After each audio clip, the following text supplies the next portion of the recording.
Welcome. This is the presentation about helical antenna. In this presentation, we will talk about the helical antenna and the different characteristics and different other properties of the helical antenna. Let's start the presentation. The contents of the presentation is introduction, diagram of the helical antenna, polarization of the helical antenna, working principle of the helical antenna, design and design equation of the helical antenna, radiation and radiation characteristics of the helical antenna, applications of the helical antenna, advantages and disadvantages of the helical antenna, then conclusion and bibliography. Let's start the introduction of the helical antenna. A helical antenna is nothing but an antenna which is consisting of one or more conducting wires wound in the form of a helix. In most cases, helical antenna are mounted over a ground plane. The feed line is connected between the bottom of the helix and the ground plane. The diameter of the ground plane should be at least 3 lambda by 4. Helical antenna can operate in one or two principal modes. One is normal mode or broadside mode, and another is axial mode or end fire mode. Here in the picture you can see a 4 helical antenna which is coupled together. Let's switch to the diagram of the helical antenna. Here in the picture you can see the diagram of the helical antenna. You can see how a helical antenna looks like. In the picture you can see D is the diameter of the helix, S is the spacing between each turn, and the value of S should be approximately lambda by 4 for the axial mode of operation. L is the length of the wire between the each turn, and L is given by L equal to root under A square plus C square, where C equal to pi D. Here in the picture you can see the helical spring-like structure is over the ground plane, and this is the main helical antenna or the main antenna, and this antenna is fed by the coaxial cable or coaxial feed.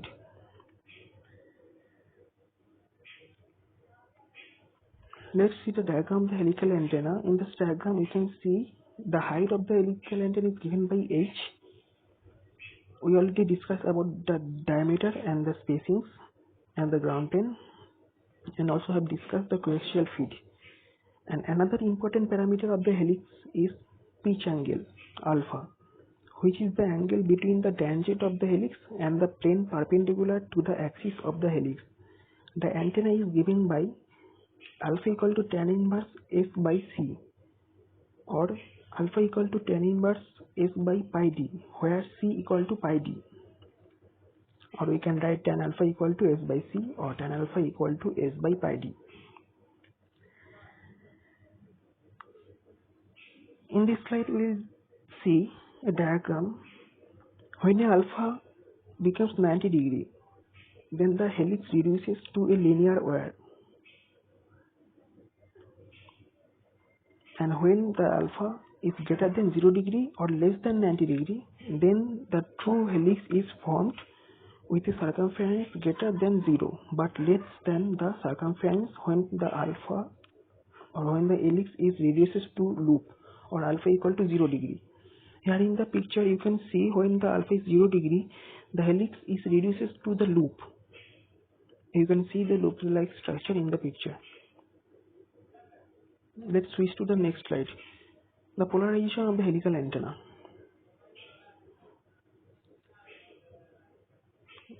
The polarization of the helical antenna is generally elliptically polarized, but we convert the polarization into a circular polarization. We used circular polarization as practically. However, the circular and linear polarization can be achieved over different frequency ranges.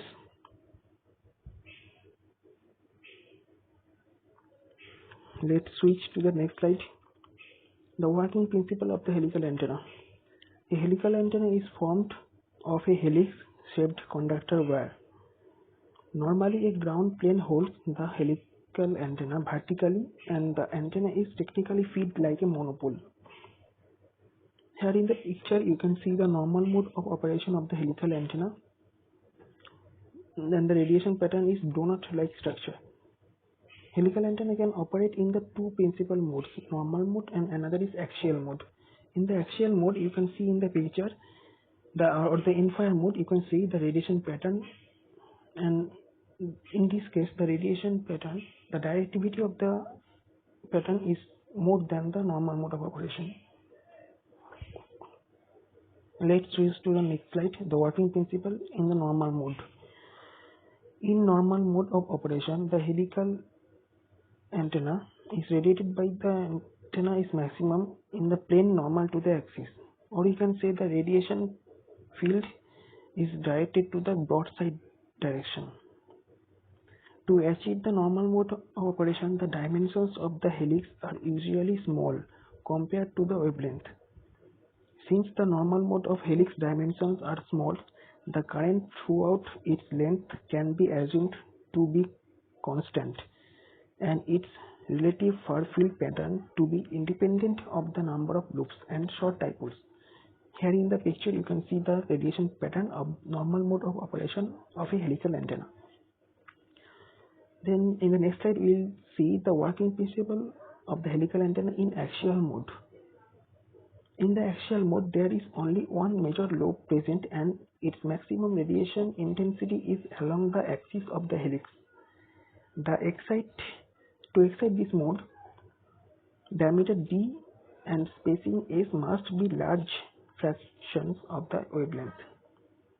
Here in the picture you can see the axial mode radiation pattern of the helical antenna, which is more directed in the end-fire axis. The dimension of the helix for this mode are not as critical, thus in a greater bandwidth. Let's switch in the next slide. Here in this slide we will discuss or we will see the different design equations of the helical antenna. First is radiation resistance or input resistance.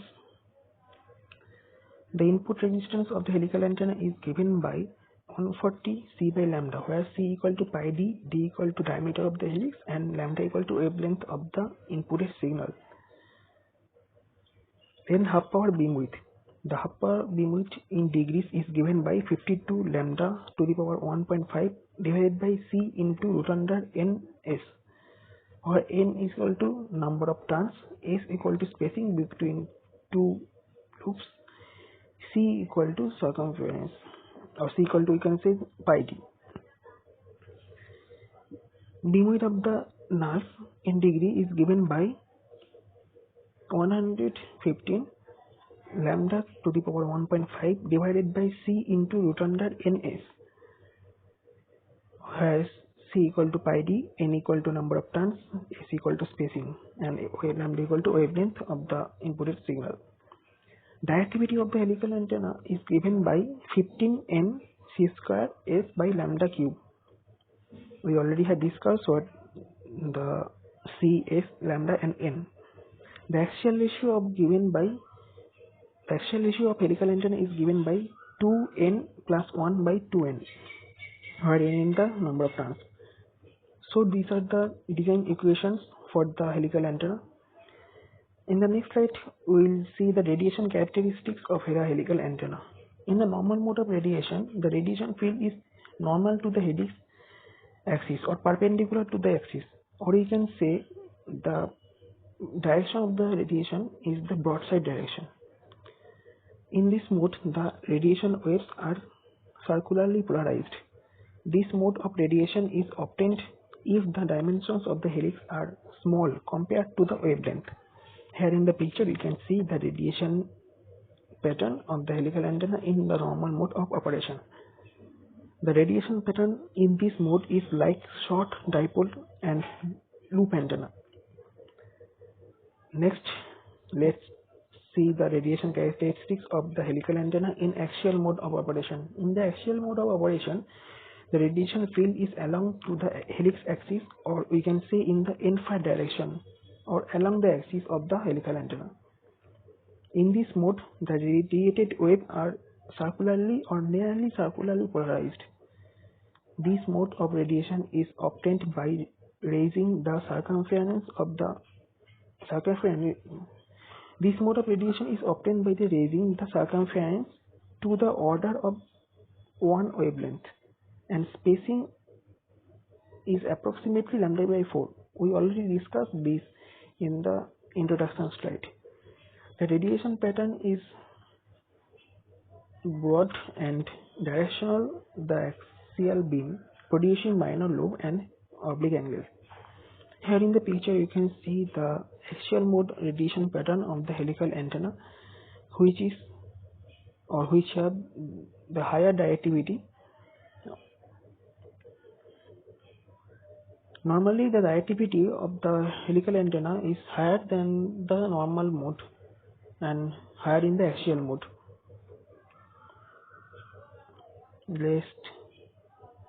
In this slide we will discuss the effect of number of turns in the helical antenna.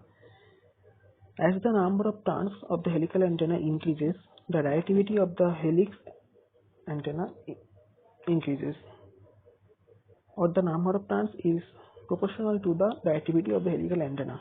You can say that. Here in the picture you can see when the number of turns is very less, the directivity is less, and as we increase the number of turns, we can see the directivity increases further. So we can say the directivity will increase when the number of turns will increase.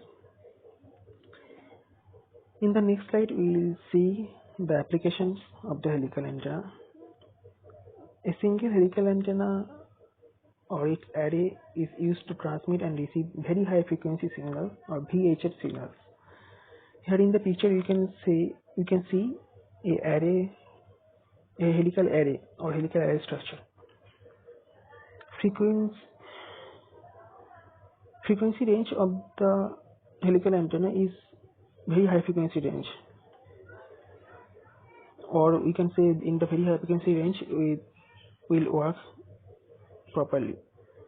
Frequently used for satellite and space probe communications. The helical antenna also used to links with ballistic missiles and satellites at the Earth station. The helical antenna is used to establish communications between the Moon and the Earth. And there is various application of the helical antenna present. What is the advantages of the helical antenna? The helical antenna design is very simple and can operate it in circular polarization mode, and can be operated in normal mode or axial mode or broadside direction in the infrared direction. The directivity of the helical antenna is very high. So this is the advantages of the helical antenna. And important advantages of the helical aerials is that they are operated well over a very wide range of frequencies. But the dipole areas or the straight areas work best at the one frequency or narrow band of frequency around the center frequency. But in case of helical antenna, the frequency range is wide or the bandwidth is wide. What are the disadvantages of helical antenna? Let's see in the next slide. The disadvantages of helical antenna is the antenna is larger and requires more space. If the antenna size is greater, then obviously it will take the larger size and it will take more space, and efficiency of decreases with the number of turns. If we increase the number of turns, the efficiency of the helical antenna decreases. So we have to use a specific turns that such a way the efficiency is maximum. Let's conclude the presentation. We have seen in this presentation the helical antenna and have seen how the helical antenna work. We have seen the radiation pattern of the helical antenna, and we have seen the radiation modes in which are the most the helical antenna works. One is normal mode and another is axial modes. And we have discussed about the design equation of the helical antenna. We have discussed the advantages and disadvantages. of the helical antenna. Here is some reference which I have used to collect the data and to make the presentations.